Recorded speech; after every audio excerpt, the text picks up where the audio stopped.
Deborah Boggs is a superstar. She has been recognized as an expert in executive and board careers, and she was featured in Wall Street Journal, the Washington Post, and Fast Company, and she was on the next 1,000 Forbes list. She's a speaker and a frequent podcast guest and a chief member, and somebody that I've had the pleasure of speaking with a few times. And I can't even tell you, I have conversations with people and tell them about this event. And they said, "Oh my gosh, I just heard her last week," or something. And it's like, my gosh, we have a celebrity in our midst. And the topic today couldn't be more relevant. It's like the game is changing, right? Search is changing. And Deborah, I'm turning it over to you so you can just enlighten us and get us prepared. Thank you so much, Christy. That was such a lovely introduction. And I can't tell you how much I love the energy of this group. Thank goodness I'm on the East Coast and it's 11 a.m. for me because I'm not a morning person and I would not be this excited at 8 a.m. So I'm really excited to be here with everyone. Can you all still hear me? Okay, great. So, I'm really excited about this topic today. We're going to share some things, but I want to kind of get us started thinking about how the executive job search is different and how we need to change the way we go to market. And before I do that, I would love to see in the chat where everyone's at in their search right now. Are you starting a search, for your own role? Are you thinking about it? Are you kind of in the middle of a long search and kind of spinning your wheels? Or maybe are you just looking to get prepared just in case something comes along, right? So I'd love to know where you're at in that process. And it gives me an idea of kind of how things are going for everybody. So as you do that in the chat, a little bit about my firm so that you have an idea of where this information is coming from. So I founded and now run DNS Executive Career Management, and we are a firm that works with typically senior leaders, VP, C-level, board level candidates to prepare for and navigate your high level search. We are not a search firm. We don't do placements. So we don't compete with PRG, but what we do is we say we're like the home stagers to make a luxury property look expensive before it goes on the market. We're talking getting clear on your focus, your resume, LinkedIn profile, the go to market strategy. We're going to talk a little bit about interview prep, especially if you haven't had to do it in a while, and then compensation negotiation. So that's what we do as a firm. And that's the lens I'll be taking everyone through as we think about your executive resume. So thank you so much, everybody, for kind of popping in where you're at in the search. That's really helpful. Um, so what we see all the time is, from our clients and candidates we talk to, and honestly, the recruiters that we partner with, is that the majority of the people we work with have built a career, a really great career through their network, getting promoted, getting recruited, and you're pulled along. You're walking through the doors that open. You've built an amazing career, and for some reason, you now have to take yourself to market at this level for the first time. And what does that look like? And a lot of people struggle with it because the tools you have and the knowledge you have about a job search is from when you left college or B school, right? I can't tell you how often we see senior level executives send a resume that is the exact same resume format they left college with. They've just been adding jobs to it, right? Don't feel bad if this is you. We're going to talk about changing this, right? We're going to talk about how the executive resume needs to be different. And the reason is, a lot of things, but the way you're going to market today is a completely different game because when you entered the job market earlier, you were maybe competing against, say you're looking for a marketing role, right? You're competing against a bunch of early career people, maybe mid career people, and there's a lot of marketing roles at a company. But now you're competing against the absolute best in the industry for one job per company, right? You can't just rely on the tools that you've used in the past because it's no longer going to be enough because you need to bring your A game. The job market's tough right now. It's a weird market. I'm sure, Christy can agree. It's kind of all over the place. And it doesn't mean you won't get a job because there's absolutely an opportunity out there for you, but it means that we need to come to the table a little bit differently. So, so what does this mean? Some of the things that I see in an executive resume that you no longer need or that we can move away from is some general information, right? I see a lot of people start their resumes with seasoned leader with 20 years of experience in driving deliverable results for XYZ industry. If that's something that your resume starts with, know that you're not alone. It's almost everybody, but it also is almost everybody. It's not setting you apart. It's table stakes to get in the door. And so what we need to think about is our unique value for the search, because that unique value is what's going to get people to take notice and want to interview it and want to learn more. Because otherwise, we're just bringing the same thing everybody else is bringing, right? If that first line in your resume could be anybody in your industry or in your level, then it's not setting you apart. And we need to think differently. So I'm going to stop there real quick because I've shared a lot here, but how's that landing with everybody? Does this feel familiar with for anyone? Feel free to pop in the chat. I can't see quite everybody, but I want to make sure I'm not running away with it. Okay. So, how do you define your unique value? What does that mean? And it starts with getting really, really clear on your focus. This is not what I'm expecting to face. Oh, Kathleen, so true. I can't tell you how often we talk to executives, they will call and say, this was a really humbling experience. I wasn't expecting it to be this hard. You're top of your game in the company, you're top of your game when you go to conferences, things like that, when you have this job. And then when you leave this job, it is hard. And it's sometimes really humbling. And the hard part is a healthy sense of confidence. Is really important for the executive job search, right? Because you need to show up like you can do the job. But if it's hard, and I have a lot of other presentations on job search channels and some things that can talk about not applying online and all of these things where you're constantly getting rejected, and then it's hitting your self confidence, and then it's hurting when you show up in interviews. All of these things kind of go together. But the good news is changing the tools you use and changing the way you go about your search will help make it a little easier, because it can be really hard. And it's a surprise for a lot of people. And it also is a surprise about how long it can take. I know I'm kind of getting off topic here, but I talked to a senior leader. She'd been with VMware for 15 years, and she said, I thought my job search would take 2 months. And I'm in month 6 now, and I have one iron in the fire. And it's just been a really tough search. So it's one of those things I think we don't realize how long it'll take to, and it can be really disheartening, especially if you feel like you're alone. Groups like this are absolutely fantastic. I love the whole vibe of this group because I think having this kind of community as you go through a tough search is so incredibly vital. So I love the work that you're all doing together to support each other.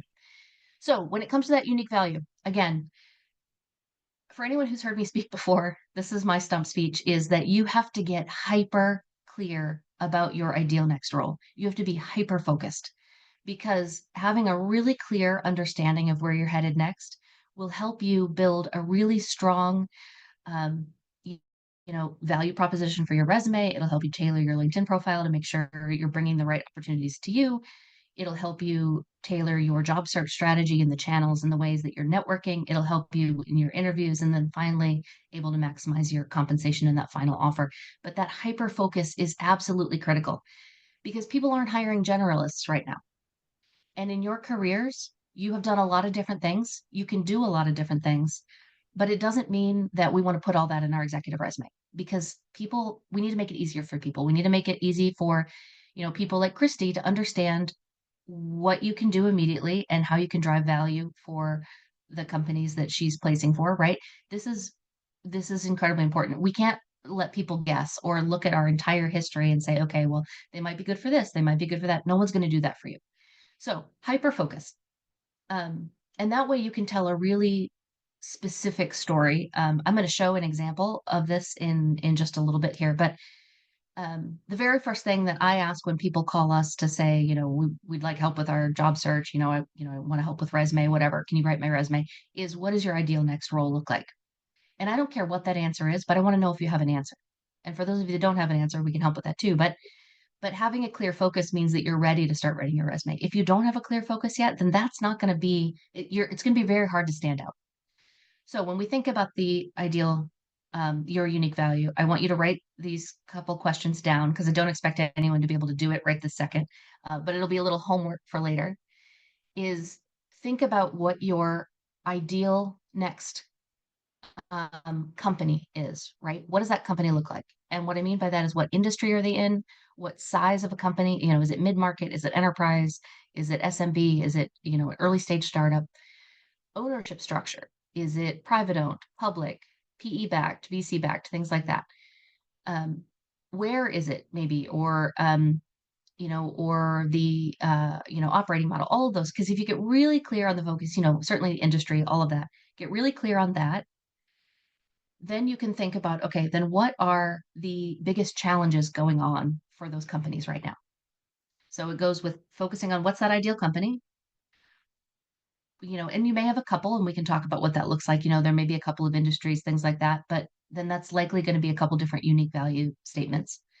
Um, and then, what are those unique challenges? What is going on in the market for these companies? What is going on in their segment? Maybe going on in their industry. What's happening?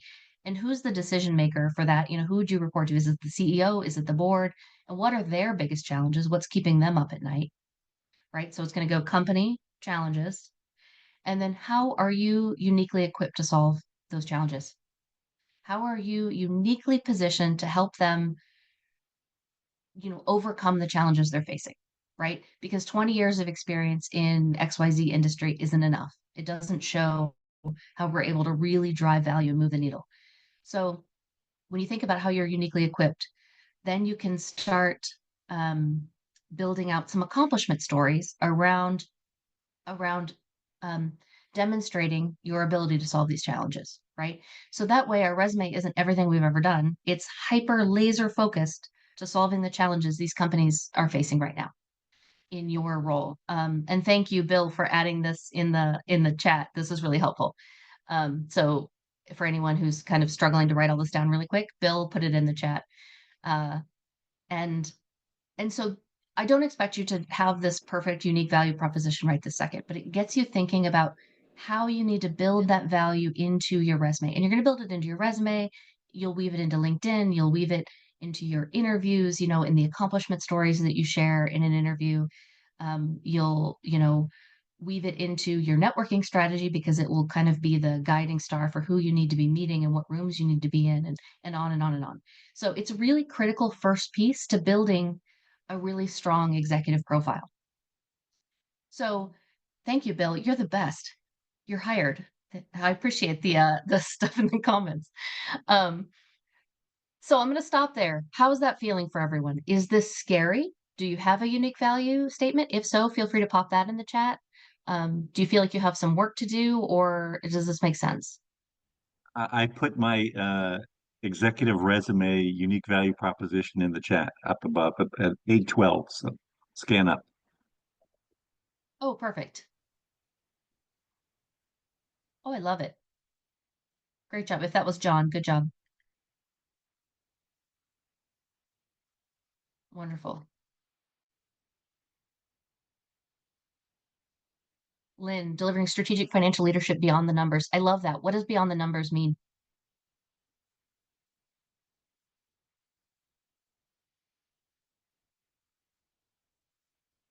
That's a work in progress right now as I'm refining the branding statement. Love it. Yeah, I don't mean to like put you on the spot either. Sorry about that. Um, and this is a little bit different than if we were to think about, and you may have sat in other presentations that are about, your professional brand, right? This is not necessarily a North Star for everything that you need to be, focused on in your career. This is really more of a marketing exercise for you to build strong documents.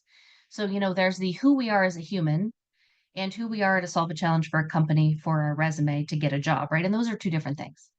And so I think sometimes people get worked up about what that unique value statement in is and then how you use it because it seems very formal and are you going to say it out loud in an interview? And it's really a collection of attributes and skills and accomplishments that speak to your ideal audience. So you're going to use it in a few different ways, and I'll show you that in an example in a moment. Suggestions for how to identify what the CEO and board are most challenged with. Great question, Mary. Um, this can be done in a couple different ways.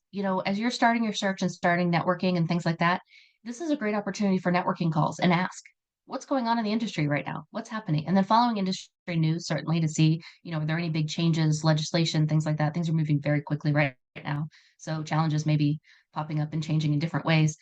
Um, and then honestly, and this is a really great opportunity to leverage some AI, chat GPT, things like that are actually helpful for building this out, but just know that the data may be a little bit lagging. So challenges may be moving really quickly, and ChatGPT may not be the best option to give you right this second challenges. But it is a good thing, it's a good way to get you starting to think about, okay, so um, and if you're going to use AI, and this is a different conversation, it's a really great tool for executive job seekers to help research and prepare and think about. I wouldn't use it to write your documents because, again, it's not going to help you stand out. But it is a really powerful tool to do research like this. So you can say, I'm looking to become a COO for a company like XYZ, give it the parameters of the type of company. What are the market challenges right now facing companies like this? And it'll give you some options. So, um, yeah, ChatGPT data, it can be old. Um, so don't use it as your only option because it's not always up to date. So, keep that in mind. And then definitely use like the most recent. So ChatGPT 4 on or 4.0 and beyond is helpful, but that's a whole separate conversation. We're actually re-recording a presentation on executive job searches and how you can use AI because I recorded one in May and it's totally out of date now. So we're going to start over. I didn't want to put on YouTube what we had from May. So, okay, let's talk about, let's look at one, right? Let's look at a resume and talk about the sections that belong in an executive resume and how you want to think about building out your content. So I'm going to show an example and we're going to walk through it, and we're going to walk through not only where the unique value is for this person, but then also the sections you can use in your resume to help you build a strong profile and stand out, right? I used a pretty basic resume format because I didn't want to give you anything too wild and crazy that you can't do on your own. Um, and we're just going to look at, from a content standpoint, here are the hallmarks that you need to have.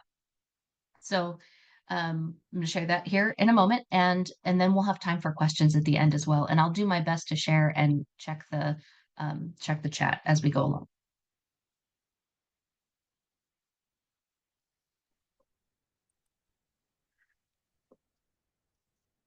One moment here.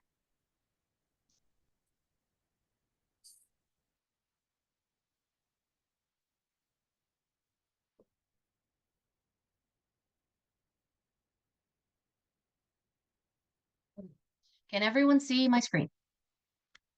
We can. Is there anything blocking the screen for you all?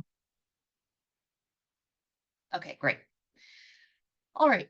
So for an executive resume, this is an example for a CEO. This could be used for, take the concepts of this for anyone though, right?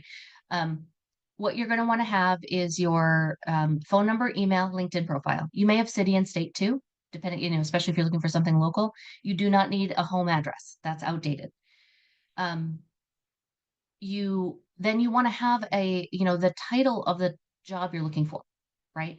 And it's not necessarily the title you have right now, but it's maybe if you're not maybe if you're going for your first CEO role, and you don't want to necessarily put chief executive officer because that feels disingenuous, you can say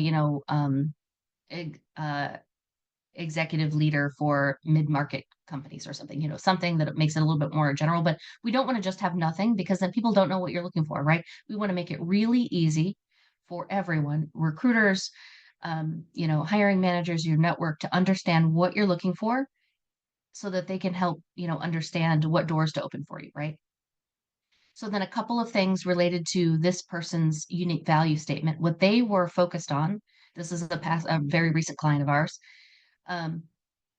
She's a mid-market CEO, but what she really wanted to be focused, known for is turnarounds, acquisitions, M&A work, all that turnaround work. She didn't want to be a business as usual CEO. She wanted to be someone who comes in and drives big change.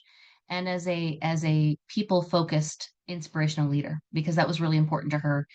And so we can see where we don't necessarily have a branding statement, but we have examples of this weaved throughout, right? So you're going to have a few things that kind of focus on your on your value and where you fit right away. You're going to have a short summary. We don't want to have a huge block of text because no one's reading a huge block of text. And what's happening, what I see a lot of senior leaders do is they try to include everything in their whole resume. And the problem is that your unique value and your highest level accomplishments get lost in the details when you try to include everything. We want to keep it high level. We want to have as much information to show that we're qualified for the job, but we don't need everything we've ever done or all of our day-to-day, responsibilities and things like that, because your responsibilities are probably going to be the same as other CEOs. The responsibilities are the same, but what you do with your time and how you drive value is what's going to set you apart. So think about, short blocks of text. And then this person wanted to, that she had some high level accomplishments that showed up like earlier in her career or below the fold, right? Like on page 2. So we did a career highlights section for her. So for you all, maybe you're looking for a role that doesn't necessarily directly relate to your most recent role, and you don't want to start chronologically there because it's not setting you up for the role you're looking for. A career highlights section is a good way to drive the eye and the focus to exactly the information you want them to know about your accomplishments as they relate to those unique value, and the challenges in the market. You don't have to have the section. That may not be something everyone needs, especially if your most recent role is the most relevant role for your search. But if you have some accomplishments from throughout your career, this is a nice way to kind of bring everything all in one place. So I'm going to stop there because I cannot see the chat and see. Does anybody have any questions? How are we feeling? No questions right now. I think that if you can make it more full screen, it might help. Yes, of course. Sorry. So the other downside to being in the hotel today is that I have my laptop and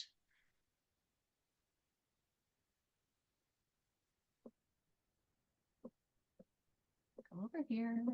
There we go. How's that? It's no different.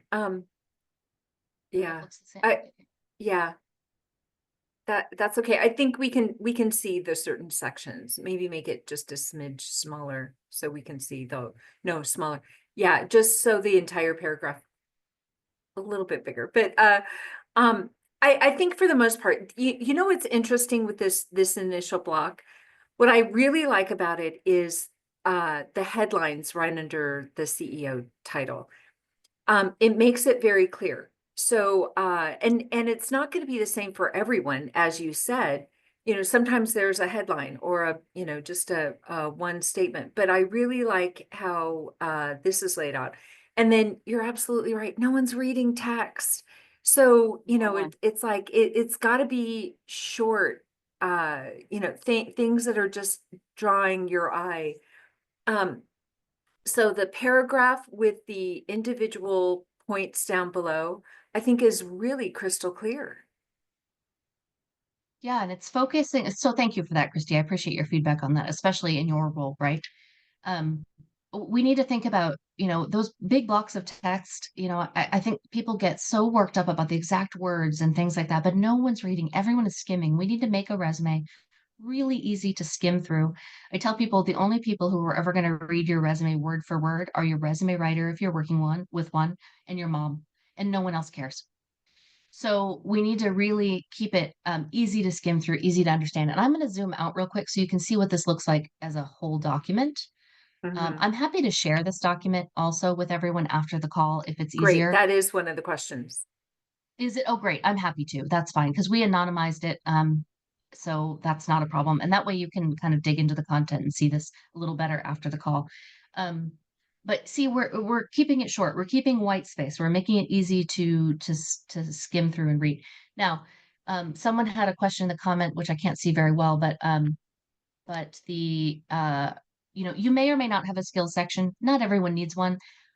I like to include one if you're applying to some different things or some adjacent roles because that will allow you to position it specifically for something. So if you're going to apply to a specific role or throw your hat in the ring for something, this allows you to make it really hyper focused. So again, this person really wanted to focus on culture, on transformational change, turnarounds and restructuring. We focused her skills to her unique value, right? It wasn't necessarily something that was related to a job description, but it was related to the unique value. Things like, P&L management is going to be a table stakes for a CEO, right? So we thought about where does she drive change and transformation differently? So that's the skill section. Next, I Okay, want to so talk about your. Oh, yeah. Deborah, hold on just a minute. I want to point out, you've mentioned this a couple of times. It's table stakes. So these phrases used in this skills section shouldn't be used for those things that are just expected. Exactly. Yes. If it's And going to be, yeah, stakeholder management and P&L leadership and things like that, it's not setting you apart.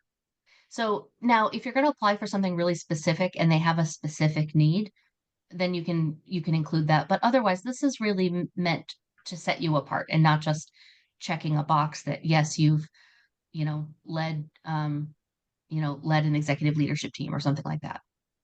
okay, great, thanks. Perfect. No, thank you. That was a great question.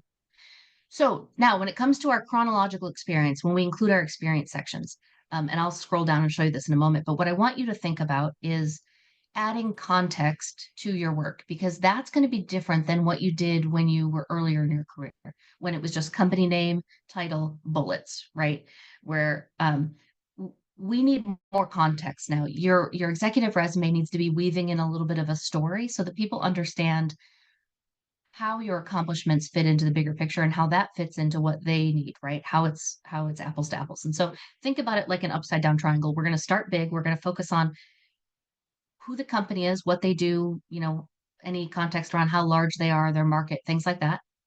Then you're going to have a little blurb about what you were hired or promoted to do, what fell under your purview, things like budget leadership, you know, team leadership, who you reported to, some things that may be, relevant for the role so that we understand the context of what you were there to do, and then some accomplishment bullets. We're not necessarily going to do day-to-day bullets because again, a CEO should all be doing the same thing CEOs are doing. We're talking about how the you drive value, right? And so we're going to show an example of this. So the first one, and it's a little short because she actually she hadn't been in this role long. But we're going to company name, number of years you've been there, and then a short, just one sentence. I see some people like copy and paste the information from Google. That's too much. We just want, what they do. Okay, global software company, e-commerce merchants. So there's their market. They're a portfolio company of a PE firm, right? PE owned, all of this. So it gives you just a really quick snapshot of the company. And then we can say, she was brought in to integrate 7 core businesses into a single focused operation. So we have a little blurb on what she was hired to do. And then one bullet about, now again, this was at the end of the year. So this is really, she hadn't been there long. But we've got a little bullet. So the next one I think will be a little bit more robust and we can kind of see, but she was here for 2 years. We have a few bullets. We don't have 100 bullets, right? We don't have 15 bullets. We have 5. But the company, again, software, they're in 8 countries. They're a portfolio company of an equity firm. And we have here that she was recruited, which is important. It's good to know. Were you recruited? Were you promoted? Were you, brought on by the CEO? Like, there's all different ways that you can show a little, and that's just a quick way to add a little bit of storytelling about how you ended up there. But she was recruited to turn around a product-led growth software business after 2 years of declining revenue. So it kind of gives a snapshot in time of what was going on at the company. We've got, how many people she led, the teams that she led, and then she successfully sold the business to a new private equity sponsor. It's just kind of a little bit of a reason. So successfully sold the business shows why she left, right? You left because the business sold. They don't need a CEO anymore, right? But then just a couple of accomplishment stories. And I want you to think about, again, when we don't add a ton of content, how we make it really easy to skim through. And I want you to think about front loading your sentences with the impact and then follow up with how you did it.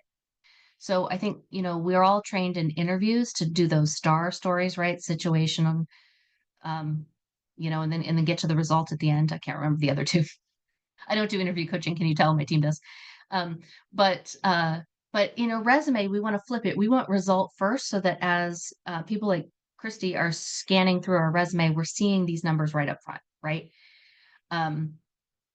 And so an example of that, down here, produced 5% year-over-year growth and stabilized legacy insurance business after, and then she goes through all of the ways that this happened, right?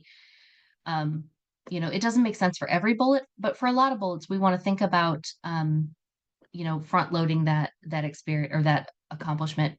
And that way, as someone's scanning through, you can see, okay, value, value, value, value, and not just a list of what we've done or a list of, contributed to blah, blah, blah, blah, blah. It makes it a lot more impactful. I'm going to stop there and take any questions that might be hanging out in the chat because I cannot see them. There aren't questions, but there's a couple of things that people ask, and so I talk to a lot of people about their resume, and everyone has an opinion. What I say is there's 40,000 ways to do a resume. Right. There's 40 ways to crack a nut. I mean, there's so many ways to write a resume, and everyone's going to have an opinion. But you have to pick what is important. It's got to be, there's no instruction manual for how, Yes. you have to pick. So what you had said So true. was, companies aren't hiring generalists. And, it's like the general skills everyone has. But what I think you're saying, and I want you to elaborate maybe if you can, is, to be hyper focused, it's like, where do you pick? It's like I have a plethora of potential things that, I can do. How do I Right. pick what's relevant? That is such a great question, Christy. It's so hard for people to pick. And it is hard because you don't want to think about how you maybe narrowing your choices, or you may not be chosen for something because you don't have a focus,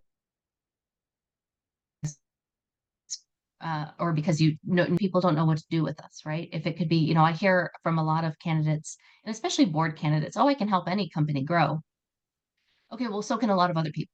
And so I think it takes time to think through some of these things, to think through, okay, what is next for your career? And you want to think about it in terms of career management, right?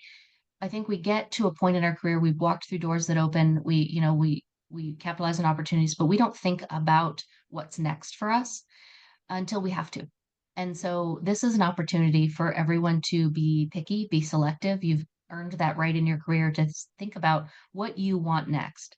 Um, we have someone on our team that does career coaching and consulting for people who can't narrow down, or have a lot of different options, right? I'm not that person, because I'm a little too pragmatic of, what sucks the least and pays the most, go do that. But but there is a lot of soul searching, right? Some people want to spend this time, especially if you've just left a tough job, you've got some time off, and some people want to spend some time really soul searching. And what do you want in this next role? What are the things that make you happy? What are the things that, parts of your job that excite you? What are the parts of your job, you could do but never want to do again? Earlier in my career, I planned and held industry conferences.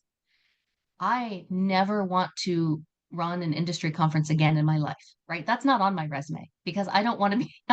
It was great. It was great for my career. That's one of those things, we're going to remove.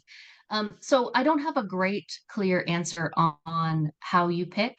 I will say you need to do the work to pick, though. I think a lot of people decide. We have a candidate right now, who is up between a sales or operations, and he can't decide, and he's really trying to make both in one resume, and sales and operations are two totally different jobs.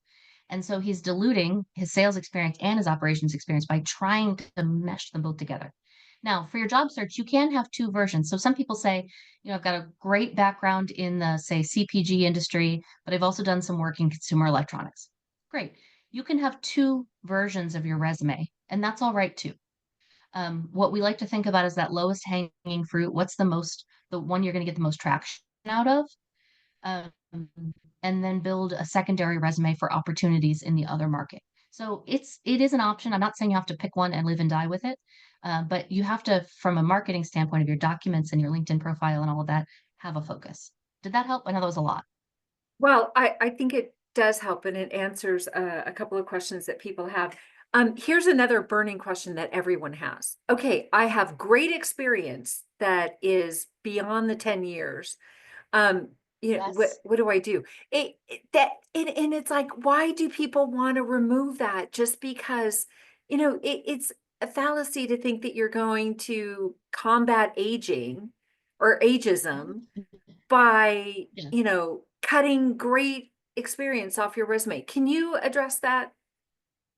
Absolutely. And I can show you in this version actually some ways to do that. So, from a standpoint of showing your accomplishments and all of that, we're going to stick to about 15 years, maybe 20.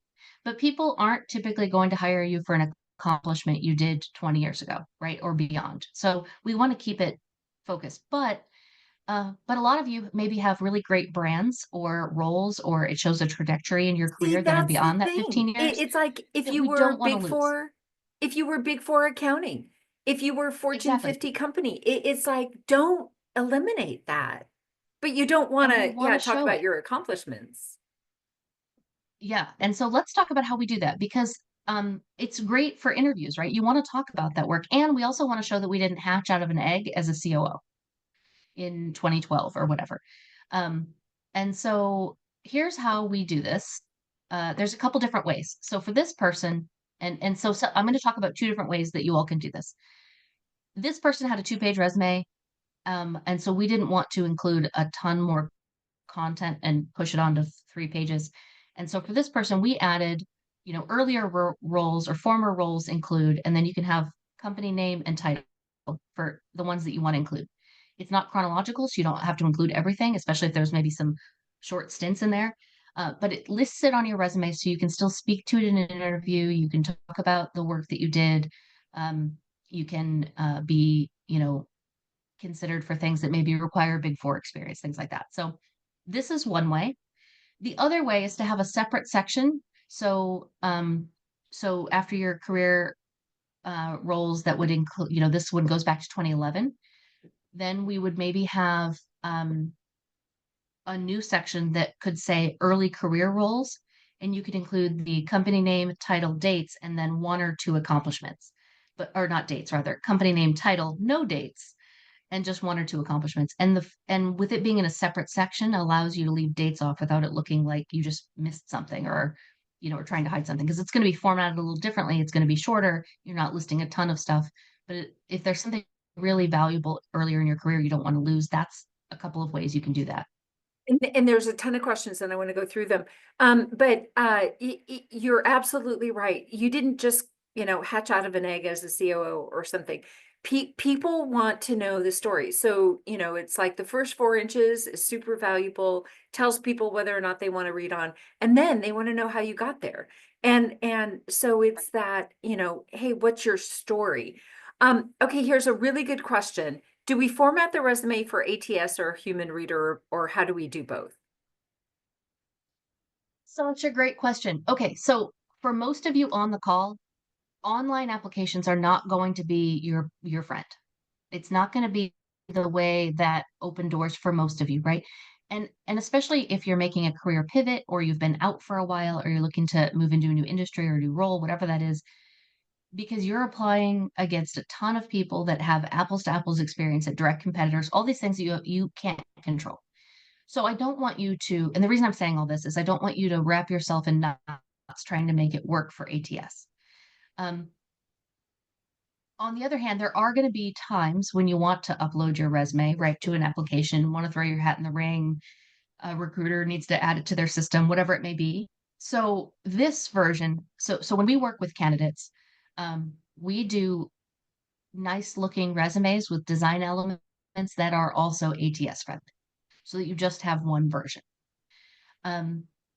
Because you may need it for ATS. I wouldn't make that your sole focus, but you want it to be readable.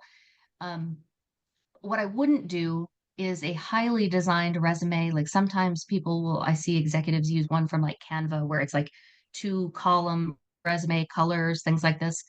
I'm not saying color is bad, but 2 columns are, first of all, they don't work with ATS, but they also aren't appropriate at your level because they don't give you enough room to add context and your value to the work. So don't worry about something incredibly highly designed. If you do want a really slick, nice looking version, we like to do what we call a networking resume, which is a 1-page kind of graphically designed leave behind sort of a resume that it isn't, maybe you send it to your network, but you wouldn't use it to apply to a formal role. Does that answer that Okay. question? Is this an ATS friendly resume? It is. Okay. So, And so this one is ATS friendly, and we can talk about okay. where and why. Okay. And Patricia has her hand raised, and I always like Patricia's questions. I love it. Hi, Thank Patricia. you. Hi. So real quick, and I know you kind of have an example here in this last role that shows she had she or he had two different roles. Um, and you put them in parentheses, but like myself, like I was at one company for 19 years and had, many different roles. So I was just wondering like how to address that. That's a great question. So a lot of times if you have several roles and maybe they were progressive, but you Mhm. didn't necessarily have a totally different scope of work, Yep, that's what I'm you can referring to. stack them. So like, yeah, exactly. So like say, so let's say here for senior VP product membership and mobile, maybe there were a couple of other roles there too. Maybe she started as the, manager of mobile and then became, VP of membership and mobile and then continued on to senior VP product membership and mobile. What you can do is list those other roles right under this one and have them Hmm. stack up onto each other with the years. And that way it just shows there was progression because Okay. I see a lot of people want to try to collapse them together into that one title, but what the progression is great. The progression is helpful because it shows that you continue to take on increased responsibility at the firm. So stacking them one after another and then just having one section of, saying something like, progressed through additional levels of leadership to ultimately lead XYZ. And that's one way you can do that. Okay, great. Because I do have that stacked. So I'm glad to hear that you're in Perfect. agreement. So perfect. Thank you. Good. Okay, Yes, I love that. there's a question about how do you include 15 years of consulting at 10 startups to mid-cap companies? That is a really good question, Deborah. People, so many people are doing like consulting gig after consulting gig, and so how do you best reflect that? Yes, such a great question. A couple of things about consulting gigs. I'm going to stop sharing and look at you all here real quick. Um, And we'll send this out to everyone, so you'll all get it. yes, perfect. Happy to share it for everyone so that you can kind of see it later and spend time with it and all of that. Um, so the consulting gigs, there's a couple different things going on. So if you have been consulting for several years, um, that's one thing, and we'll talk about that. If you are looking for a role right now, you have kind of a career gap and you hang a shingle to be a consultant right now, and want to like add it to the top of your resume, that's a different conversation because that's a little bit of a different focus. So for the people that have a lot of consulting experience, um, what I like to have is maybe have a consulting section, right? Instead of having every company separately, because then it looks like you hopped around and that's not the situation, right? But have a consulting section. And then same thing, have a little blurb about the kinds of companies you supported. But what's really important for all consultants is not just to talk about what I see a lot of people say is, engage to drive revenue growth and streamline operations and, engage stakeholders and blah, blah, blah. It doesn't say anything and it looks fake. So what's going to be really important is for you then to have, instead of accomplishment bullets, you're going to have engagements, right? So engagement one, and you may not be able to say exactly the company name if you've got an NDA or things like that, but you could say, early stage SaaS company, engage to blah, blah, blah, whatever it was they brought you on to. And then it's hard as a consultant to show value and accomplishments, but if you can, you know, add a little bit about what you were brought on to. So maybe engage by the founder to help scale to, get to series A after seed round, whatever it's going to be, but put that in there and then have another consulting role, same thing, and have them listed that way. You can put the dates if you want. You don't necessarily have to if it's over the course of 10 years. But that way it adds context and value to your work because otherwise it looks like a 10-year placeholder. We need to add those engagements and what you were hired or brought on to do, just like you would in a career role. Does that make sense? Yes, it does. And one thing that I noticed from the resume. It's almost like the real estate used on the resume has to be somewhat relative to the duration that you were there.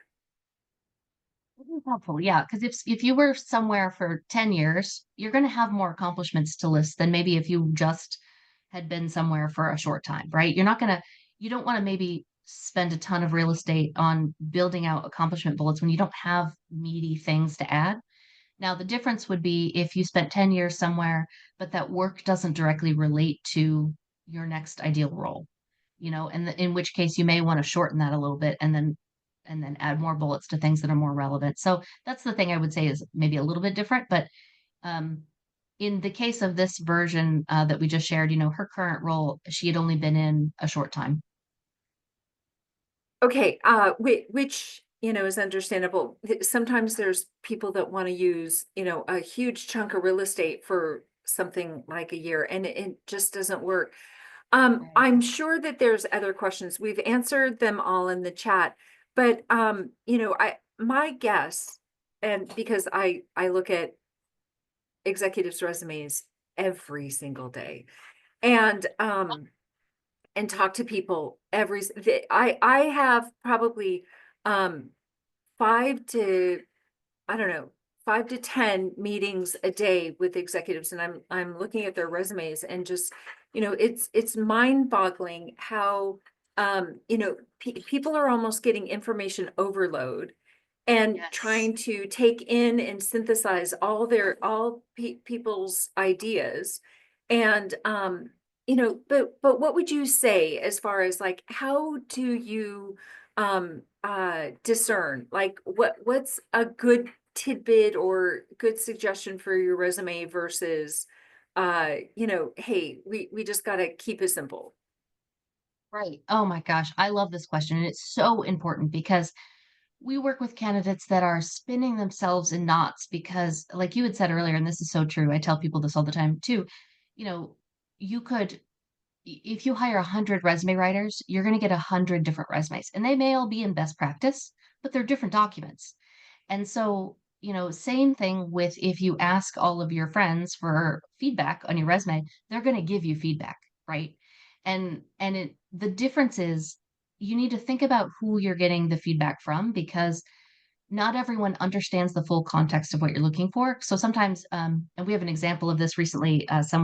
We wrote a board resume for someone, um, intending to then do the board bio right after that. But she sent it to all her friends and said, "What do you think of my board bio?" And she got a bunch of feedback saying, "This isn't a board bio. This is terrible. It's not a bio format, blah, blah, blah." They don't know the whole story, right? And so, keep your as long as you know what you're focused on, and if you want to get feedback from some trusted people, you can do that, but limit it, right? Don't send it to 10 people. You're going to get 10 different things. And in every conversation you have, if every single person you talk to, like, I know if you're talking to recruiters all day long and you get feedback on your resume that's conflicting, take it with a grain of salt and just know, are you speaking to your ideal audience? Is it positioning you from a result standpoint? Is it easy to read? Things like that. Some of these basics are more important than trying to twist yourself in knots making edits every 10 seconds. We see that happen a lot. Is it getting you Yeah. interviews? If the resume is getting you interviews, stop messing with it. And that's really a good point. There was an executive that came through our boot camp, and she has a fabulous background. She wasn't getting any hits on her resume. She ended up doing a one-page resume, and then the requests to meet with her came flooding in. Now, and that was with a one-page resume, and I share her format with people. There's 2 resume formats that I share, but I'm going to put yours in my arsenal of resume examples to share, because I believe it's like, if you know yourself so well, you can do your resume on your own. It's just really a template. Right. Use the right template. But if you're struggling with words and how to really highlight your skills, use a resume writer, somebody that's expert at it. Resume writer is not going to do magic. They're Right. going, it's like you've got to know yourself first, and they can help you, kind of pull things out that are pearls. You know, and you're a great sounding board for people, but you're not going to Mhm. decide for them what their focus is, right? 100%. I can't tell you how often people will call us and say, what job should I do next? I can't tell you that.